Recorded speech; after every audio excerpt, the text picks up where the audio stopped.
Face එකේ ඔයාගේ මොන තත්ත්වයක තිබ්බත් අපිට පාවිච්චි කරන්න පුළුවන් රූටින් එකක් විදිහට මම මේ කියන සීරම් ටික ඔයාගේ රූටින් එක ඇතුලේ තියනවාද කියලා බලන්න.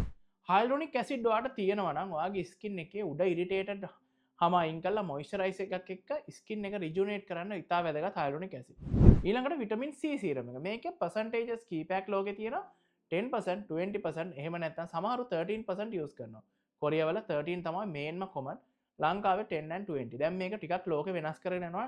සීරම් එකේ percentage එක පොඩක් අඩු කරන්න. මොකද අපේ ලංකාවට 20% ගොඩක් හොඳයි.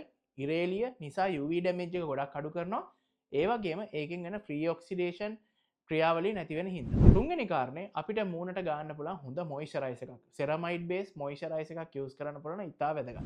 අන්තිම එක අපි දන්න රෙට්නෝල්. රෙට්නෝල් වර්ග මූණේ රෑට යූස් කරනකොට ස්කින් එක ආලුතෙන් හදනවා වගේම ස්කින් එකේ තියෙන පිග්මන්ටේෂන්, ඕපන් පෝස්, ක්ලෝස් වෙලා තියෙන ඕපන් කරන්න මේ හැම දෙයකම මෙන්න මේ සීරම් රෙට්නෝල් එක ගොඩක් වැදගත්. මෙතනින් අමතරව අපි පරිබාහිරව කතා කරොත් ක්‍රීම් වර්ග ටිකක් තියෙනවා. අපි ඊළඟ වීඩියෝ එකේ අපි ඒක කතා කරමු.